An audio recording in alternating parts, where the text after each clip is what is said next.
Salut à toi et bienvenue sur HTA, Acte en anglais, la chaîne pour que toi, lycéen, étudiant ou jeune diplômé, tu puisses rattraper le temps perdu en anglais.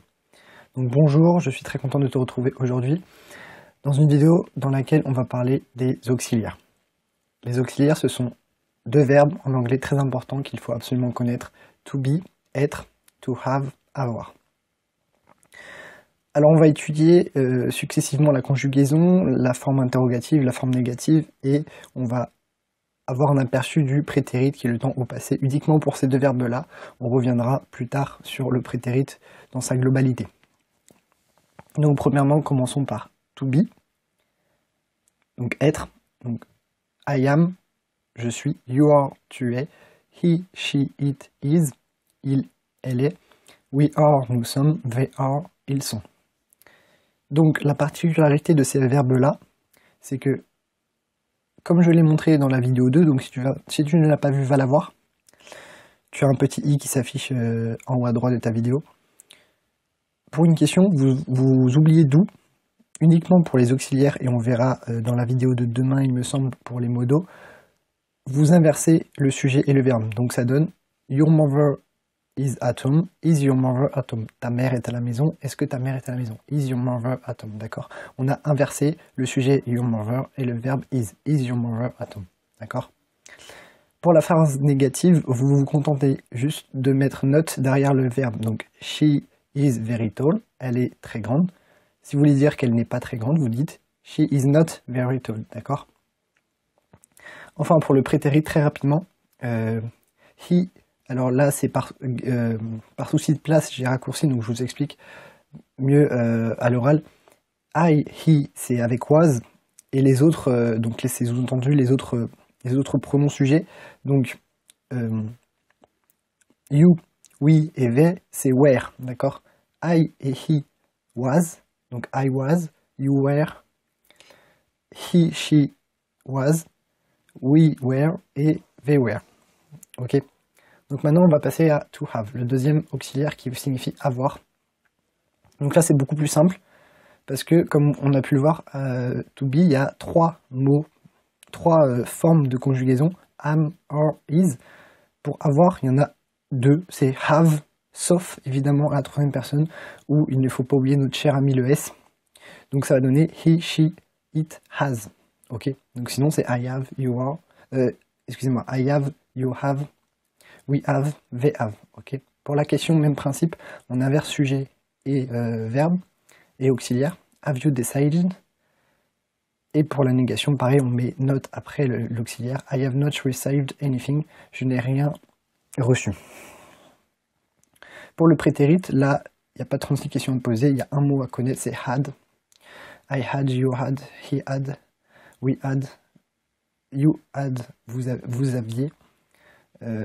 Et they had, d'accord, donc il n'y a qu'un mot.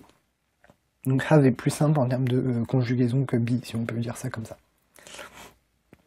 Ensuite, on va passer à un point important avec have, c'est que have, il a la particularité de pouvoir être utilisé en verbe classique, et à vrai dire, il est plus utilisé au jour d'aujourd'hui en verbe classique.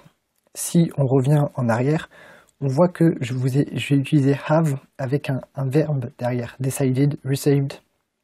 Donc, parce que, en fait, have est surtout employé comme auxiliaire, et ça c'est ce que je vous ai mis à la fin de la diapo, comme verbe de construction pour le present perfect. Alors le present perfect, on y reviendra, ça fera l'occasion d'une ou de même plusieurs vidéos à lui tout seul, parce que c'est un temps très important. Donc on y reviendra, vous inquiétez pas, mais en deux mots, c'est le temps qui lie le passé et le présent. D'accord? Donc, you have been a good boy, tu as été un gentil garçon. Donc là, on utilise have pour construire ce temps-là, et on rajoute been, qui est le participe passé de to be. D'accord? Mais dans la plupart des temps, on va utiliser have comme un verbe classique, et donc n'oubliez pas, premier réflexe, verbe classique égale do. Donc, on va dire do you have a sister, par exemple. Attention aussi, quelques expressions qui peuvent être utiles avec have. On dit to have a shower, pour prendre une douche. On peut dire aussi éventuellement to take a shower.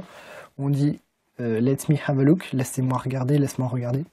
Et on dit to have a cold, ça veut dire avoir un rhume, ou to have flu, ça veut dire avoir la grippe. Donc pour vous parler d'avoir une maladie, vous allez utiliser to have. On continue avec have to have to do something, on y reviendra plus spécialement dans la vidéo sur l'obligation. Je pense que là, il y en aura plusieurs aussi, parce que c'est un gros morceau, l'obligation, en anglais. Mais très rapidement, to have to do something, ça veut dire devoir faire quelque chose. Donc il y a le message, il y a l'insinuation de je dois faire, tu dois faire. She has to study to pass her exams. Elle doit étudier pour réussir ses examens. Donc là, vous avez juste la construction, c'est vous conjuguez have au présent ou au passé, mais on y reviendra plus tard. Il faut rajouter tout derrière et le verbe derrière, tout. Et ça vous donne une obligation. Voilà. Donc on continue. Encore quelques utilisations de have. To have something done. Alors ça c'est important parce que c'est une construction qui est spécifique à l'anglais. To have something done, c'est la traduction de faire quelque chose. Moi j'aime pas trop ça, je préfère retenir que c'est on m'a. D'accord? C'est on m'a coupé les cheveux. To have one's hair cut. Donc c'est quoi la construction de cette structure? C'est have plus objet plus participe passé. Donc si on décortique to have one's hair cut, on a have. L'objet c'est one's hair, c'est ses cheveux, vous remplacez one par him, her, my. Ok.